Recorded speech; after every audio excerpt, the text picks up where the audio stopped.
na pessoa do eminente presidente Otelino Neto, saúdo todas as autoridades que compõem a mesa, cumprimento muito especialmente os eminentes parlamentares que aqui estão, que representam as várias regiões e segmentos sociais do nosso Estado. Cumprimento a nossa equipe de governo, que comparece também a esse ato, assim como demais autoridades, representantes da sociedade civil, imprensa, senhoras e senhores. Faço questão de, mais uma vez, comparecer pessoalmente, na condição de chefe do Poder Executivo, ao Parlamento Estadual, para cumprir um mandamento constitucional atinente ao envio da mensagem anual do Poder Executivo ao Parlamento. De tantas as formalidades constitucionais que o Brasil importou do constitucionalismo americano, dos Estados Unidos, esta é uma que se coaduna plenamente com a visão segundo a qual os poderes são independentes e harmônicos e exercem uns sobre os outros controles recíprocos, o chamado princípio dos freios e contrapesos. Por isso mesmo, é claro que o comparecimento a este Parlamento visa, de um lado, a dar cumprimento a esse mandamento, a esta imperatividade emanada diretamente da Magna Carta, mas, às vezes, daqui e dacolá, a tradição é que o Poder Executivo se faça representar por outros agentes que o compõem. Creio ser esta uma má tradição no nosso país. Creio que é um dever de quem exerce uma delegação da soberania popular prestar contas.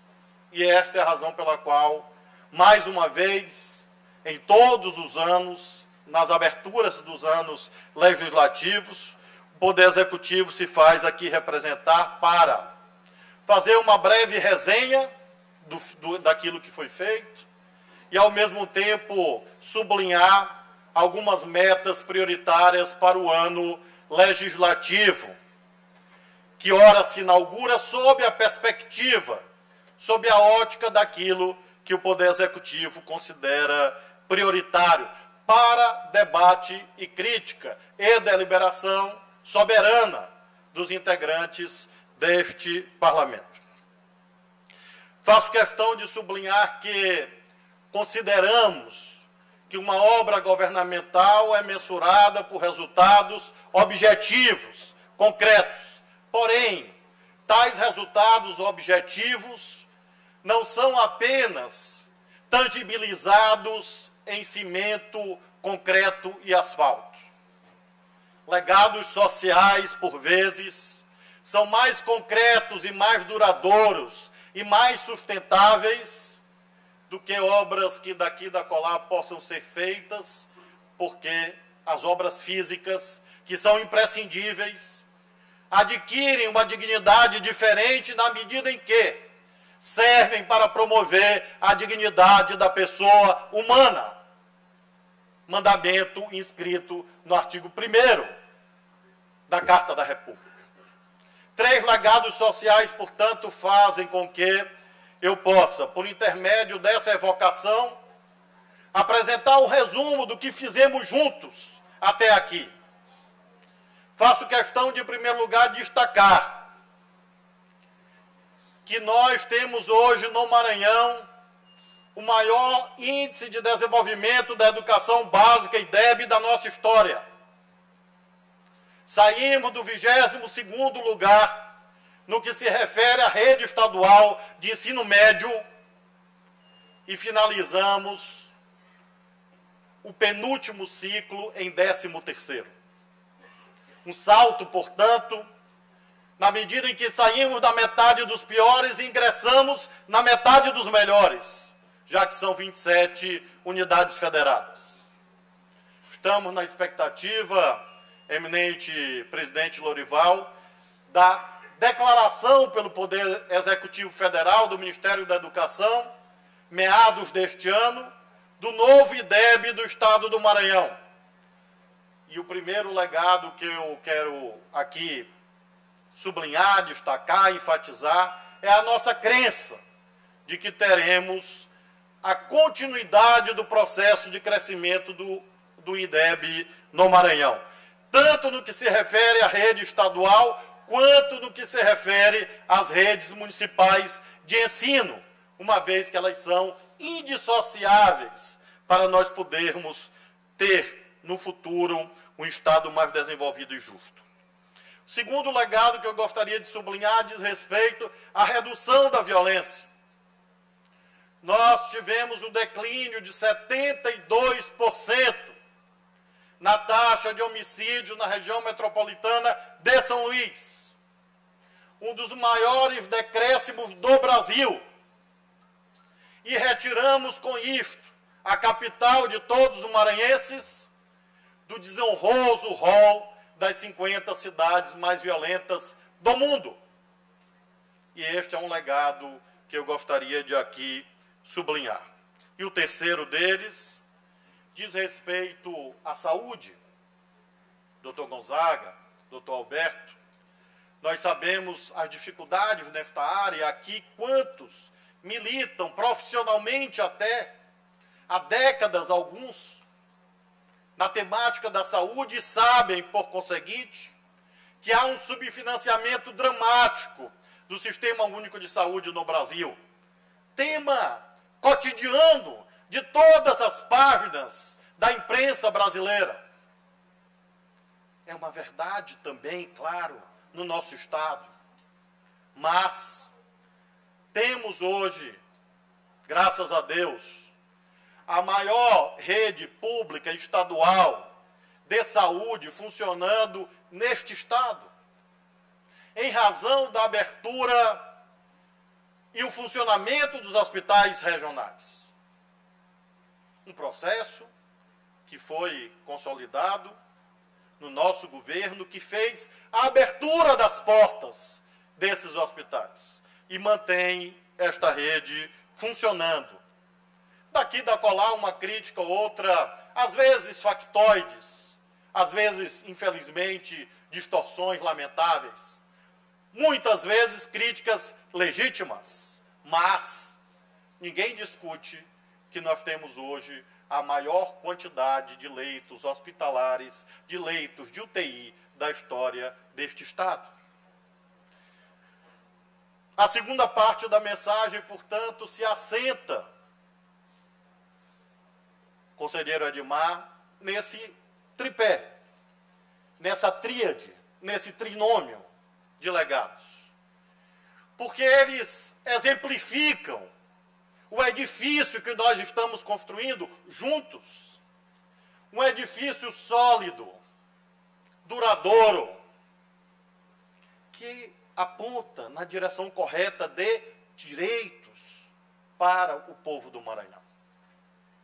Não ainda no patamar que idealmente, metafisicamente, eu ou qualquer um dos presentes possa desejar.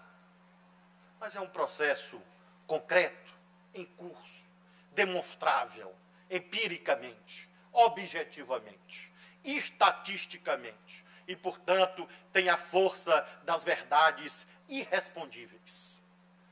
Esse trinômio sólido permite que nós projetemos novas metas. E enumero, senhoras e senhores parlamentares, secretário Nonato, presidente Tiago, alguma dessas metas apenas a título exemplificativo, para que possamos, à semelhança de palavras introdutórias, inaugurar este ano legislativo, apontando o que se virá ou o que virá após a introdução.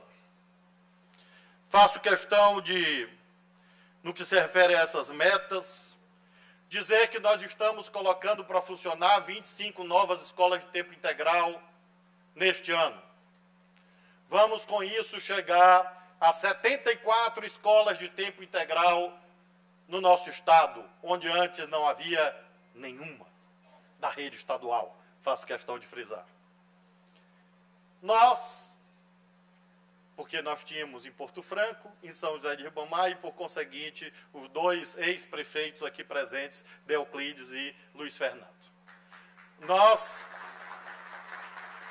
inspirados nesses exemplos, desses dois nossos companheiros de governo, estamos construindo essa rede estadual.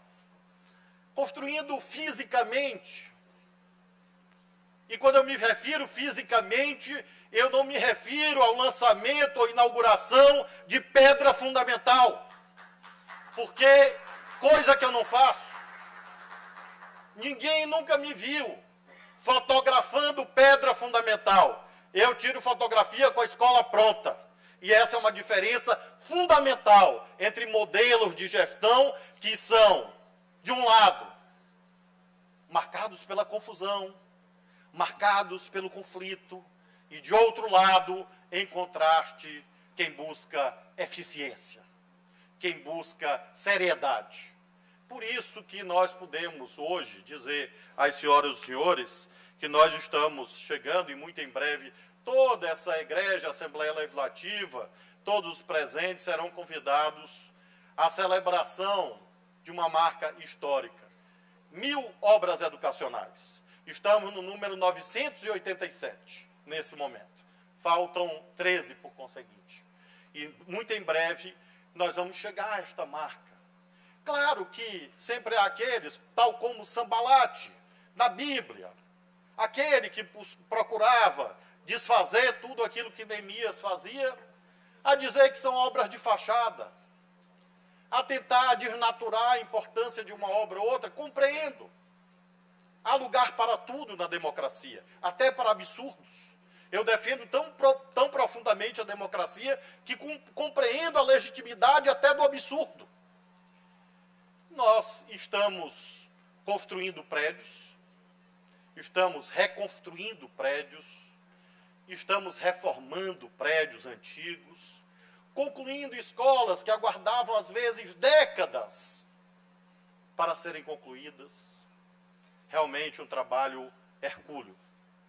Mas não imaginamos que ele é suficiente, porque consideramos que, para muito além dos prédios escolares, dever nosso, sempre contínuo, uma vez que, por vezes, recuperamos uma escola daqui, outra acolá tem problemas, próprio de um estado de 217 municípios, mas nunca paramos. O programa Escola Digna nunca parou. Nós estamos completando 5 anos de esforços contínuos do programa Escola Digna, sem que um único mês, nestes 60, tenha passado sem que tenhamos feito uma inauguração na área educacional. Cuidamos dos profissionais do magistério. Hoje recebi com perplexidade por parte de alguns interlocutores várias indagações acerca da sustentabilidade da nossa opção, acerca da política salarial do magistério deste Estado. Muitos me questionam, Flávio, e aí? Para onde isto vai? Quero explicar, porque nós tomamos decisões e é importante compartilhá-las em público, com transparência. O piso salarial nacional dos professores de 40 horas foi elevado recentemente para R$ 2.886,24. Isso nós já pagamos há algum tempo. Porque nós optamos de destinar todo o recurso do Fundeb, 100% do Fundeb, para a folha de salários. Esta é a receita. Custeio e investimento são recursos próprios, externos ao Fundeb. E nós estamos, mediante um projeto de lei mandado hoje à Assembleia Legislativa, sendo coerente com isto. Nós tivemos um incremento do Fundeb, em números redondos, 150 milhões de reais é a estimativa do incremento do Fundeb neste ano de 2020 para a rede estadual. O projeto de lei que irei entregar ao presidente Otelino traz o impacto de 198 milhões de reais. Portanto, eu estou destinando os 150 milhões de reais que provavelmente o Fundeb vai receber e estou colocando mais 48 milhões do Tesouro Estadual para possibilitar com isso uma nova tabela remuneratória que parte, no caso de 40 horas, de R$ 6.358, portanto, praticamente 2,5 vezes o piso nacional. E a essas alturas, depois de 25 anos de magistério na Universidade Federal do Maranhão, posso dizer aos senhores que poucas universidades do país pagam o que os professores de ensino médio do Maranhão passarão a receber caso esta Assembleia aprove o projeto de lei que estamos enviando hoje, nesta tarde. Alguns perguntam, mas por que não 12 para todo mundo? Porque nós estamos elevando os que ganham menos em 17,5%. Ou seja, nós estamos elevando quem ganha menos. E claro que proporcionalmente atribuindo percentuais diferenciados. E isto é uma política de justiça. Quem ganha menos tem aumento maior. Quem ganha mais tem aumento menor. Dentro do impacto que eu descrevi. Mas todos, sem exceção, estarão no rol dos maiores salários do país. E nós acreditamos muito que essa política é justa. Porque se nós fizéssemos de outro modo, de duas uma, ou estaríamos descumprindo a lei de responsabilidade fiscal, ou estaríamos descumprindo a lei do piso. E nós olhamos as duas leis. Não posso assumir um pacto de 400 milhões de reais. Por uma razão simples. Isso não seria a concretização de direitos. Isso seria a negação de direitos. Porque se nós enviássemos um projeto de 400 milhões de reais de impacto para esta Assembleia, nós estamos negando o direito do conjunto dos servidores públicos de receber o salário em dia. Então nós temos que cuidar dos direitos de todos. E nós temos convicção quanto a esse projeto agora entregue à apreciação dessa egrégia casa. Caminhando para a conclusão, menciono mais duas metas de grande importância. Na saúde, lançamos o programa Mais Cirurgias. Quando eu assumi este governo, a rede estadual fazia, em média, 25 mil cirurgias ano, cirurgias eletivas. 25 mil cirurgias eletivas por ano, em 2014. Nós fizemos, ano passado, 62 mil cirurgias eletivas. Saímos de 25 mil para 62 mil cirurgias eletivas. E estamos colocando a meta neste ano, em face, inclusive, da ampliação da infraestrutura hospitalar, uma vez que vamos abrir novas unidades de saúde neste ano, o objetivo de fazermos 70 mil cirurgias eletivas, neste ano de 2020.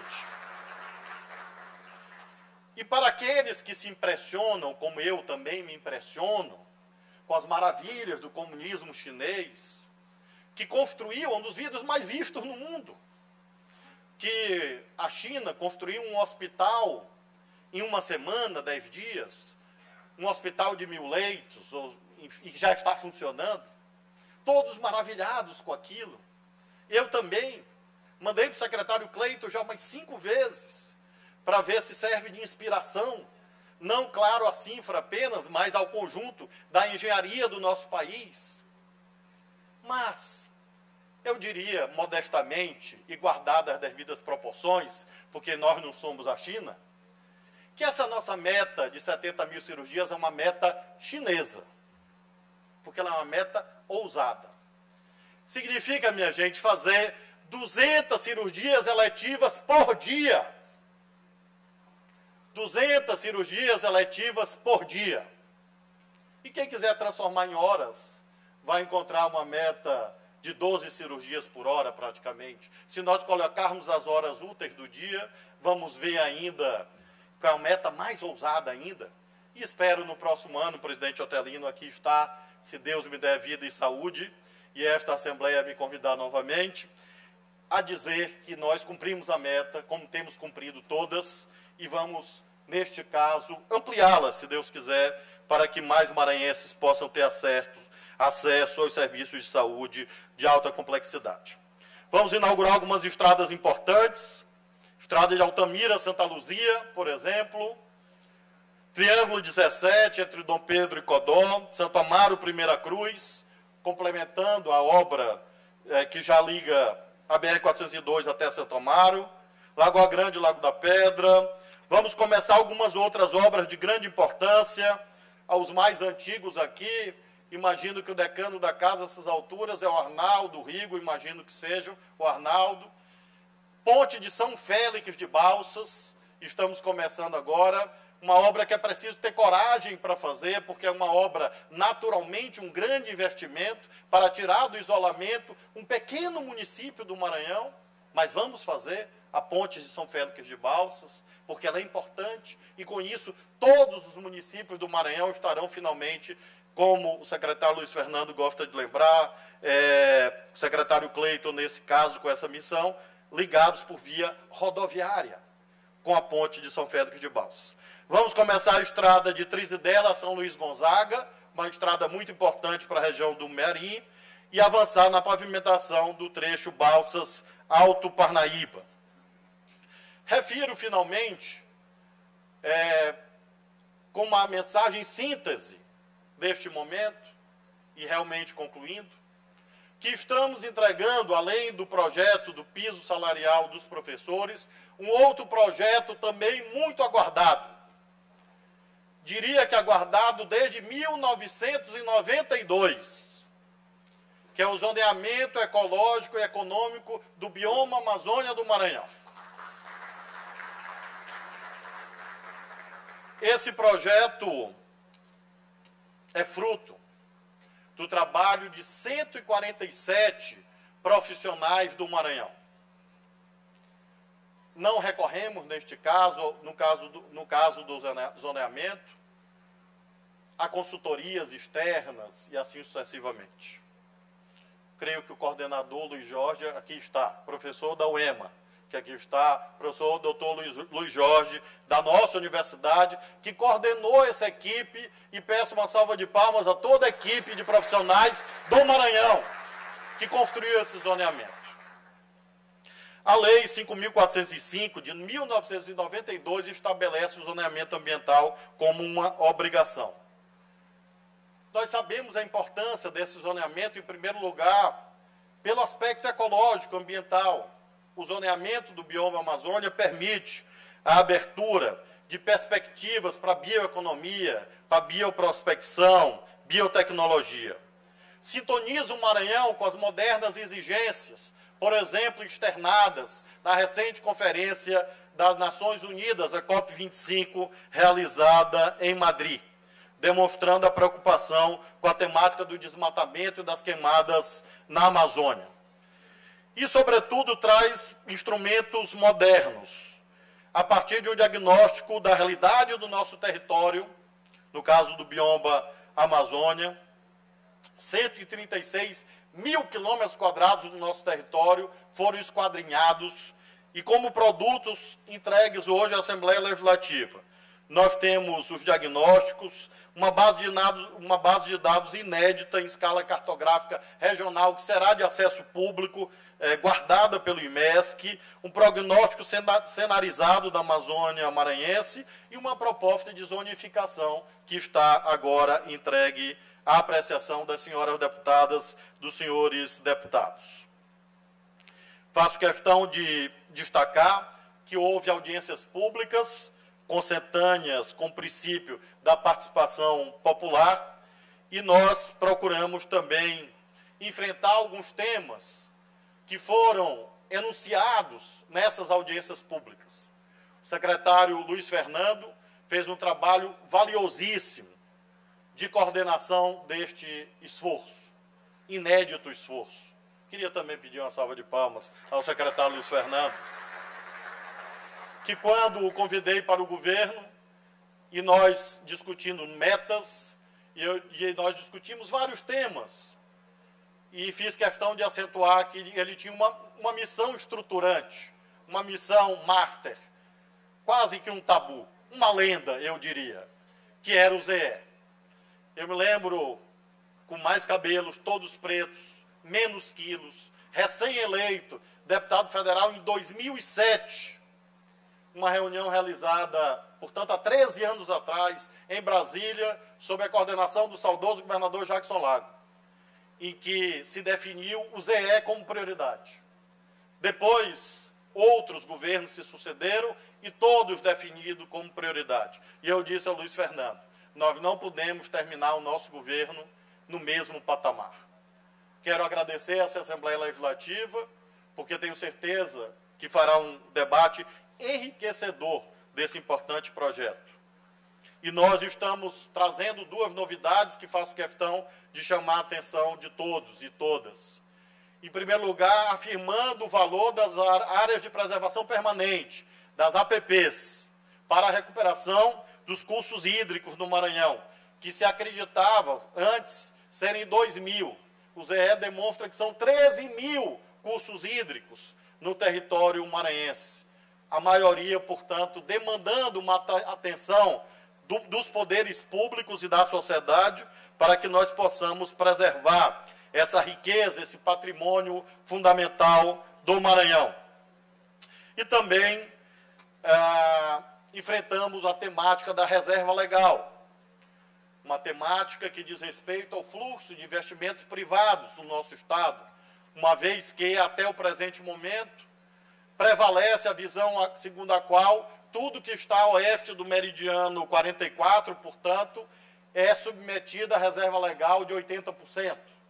Nós, mediante o zoneamento, identificamos claramente cada uma das classes de vegetação e, por isso, permitiu a apresentação no projeto de lei de uma modulação mais justa da reserva legal, indo desde o bioma cerrado, 35%, passando indo até o bioma floresta, com 80%, e um patamar intermediário de 50%, trazendo segurança jurídica, destravando investimentos, segurança para instituições financeiras, para agentes ambientais, para empresários do campo, para trabalhadores, pequenos agricultores, que, mediante a aprovação do ZE, poderão ter espaço para expandir a produção no nosso Estado, protegendo o meio ambiente sem sacrificar o meio ambiente. Faremos, neste ano de 2020, o zoneamento ecológico e econômico do bioma cerrado e, em seguida, do bioma costeiro, de modo que até o final do nosso governo, 2020 cerrado, 2021 bioma costeiro, e com isso 100% do território maranhense estará alcançado pelo zoneamento econômico e ecológico, e seremos os primeiros estados brasileiros a cumprir essa exigência normativa, que no caso do Maranhão remonta a 1992 e está também plasmada no Código Florestal de 2012, com isso atualizando a legislação ambiental no Maranhão. Senhor presidente, eram essas minhas palavras, são esses temas que trago à elevada apreciação dos parlamentares, sempre com espírito aberto para as colaborações, contribuições que possam vir advir dos debates entre os ilustres integrantes dessa Casa de Leis, como também da sociedade que compareça aqui a audiências públicas, às comissões temáticas, e com isso possa engrandecer esses objetivos. Temos alguns outros projetos de lei importantes que serão enviados nos próximos dias, importantes também para ir atualizando a legislação maranhense, à vista, inclusive, de exigências normativas novas. Me refiro, por exemplo, à temática da Previdência. Nós não promovemos uma reforma da Previdência no Maranhão, ainda. Até porque, como Vossas Excelências sabem, nós aprovamos, este Parlamento aprovou, a constituição de uma comissão dos poderes, e todos que estão nessa mesa estão representados, inclusive esta Assembleia Legislativa, para apresentar uma proposta de reforma da Previdência. A única coisa que foi feita, minha gente, e eu agradeço a esta casa, senhoras e senhores, foi a adequação das alíquotas maranhenses às normas compulsórias, obrigatórias da Constituição Federal. Lamento que daqui da colar, alguém imagine que o Maranhão possa descumprir a Constituição Federal. Enquanto eu for governador, não vai descumprir. Porque se nós descumprirmos, nós vamos sofrer sanções. Porque uma leitura atenta da reforma da Previdência vê que, inclusive em temas novos, como a Previdência dos Militares, se instituiu uma centralização federal, de modo que se emanam normas obrigatórias para os estados, sob o risco, por exemplo, da suspensão de transferências federais. É importante ter seriedade com isto. Porque demagogia, de um jeito ou de outro, é uma tentação satânica, demoníaca. É preciso ter seriedade. E quando a Constituição Federal exige, nós temos que cumprir. Nós recebemos agora, praticamente todas as semanas, ofícios do Ministério da Economia deste país, exigindo explicações do nosso sistema previdenciário acerca das alíquotas, acerca de idade mínima, acerca de previdência complementar. Porque, à vista da Constituição Federal, nós somos obrigados a fazer. Não é uma faculdade do Maranhão. Não é uma opção fazer ou não, a não ser que alguém proponha uma insurreição federativa, de dissolução da federação. Não me parece ser o caso. E como não é o caso, o Maranhão tem que ir adequando a sua legislação. Agora mudaram as alíquotas dos militares. Mudaram, não consultaram ninguém. Nós vamos ter que adequar a legislação estadual a essas novas alíquotas, que, vejam, em muitos casos, são contrárias aos interesses dos militares. Mas não fui eu que fiz. Foi feito lá em Brasília. E não se ouviu a opinião da Assembleia Legislativa ou do governo do Estado, sequer das polícias. Mas fizeram. Novo regime, nós vamos ter que enviar para cá. Vamos enviar a criação da Polícia Penal. Novo regime dos agentes penitenciários. Determinação nacional, aprovada no Congresso Nacional. O Maranhão tem que cumprir. E nós enviaremos, portanto, alguns outros projetos, senhoras e senhores, à apreciação desta casa, de modo que nós vamos ter debates parlamentares muito movimentados, o que é saudável para a democracia. Finalizo minhas palavras agradecendo a gentileza do convite. Faço questão, como todas as senhoras e senhores sabem, de comparecer muitas vezes ao ano à Assembleia Legislativa, porque considero que, de fato, a representação plena da vontade popular se encontra neste coletivo, uma vez que a soma dessas frações aqui representadas corresponde a 100% das regiões, dos municípios, dos segmentos sociais do Maranhão. De modo que, muito respeitosamente, em relação aos parlamentares que apoiam o nosso governo, aos parlamentares que não apoiam o nosso governo, aos parlamentares que às vezes apoiam, às vezes não apoiam o nosso governo, ou seja, todas as classes parlamentares aqui reunidas, estendo, como sempre, uma palavra de estímulo, de incentivo, de respeito, de cordialidade, de bom convívio, que é importante para que nós possamos manter o nosso Estado no rumo certo, no caminho certo.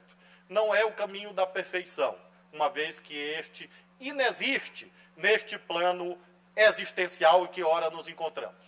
Não há governo perfeito a não ser o do reino dos céus. Mas nós estamos na direção correta, no rumo correto. E por isso sempre solicito a colaboração desta Assembleia Legislativa. Muito obrigado.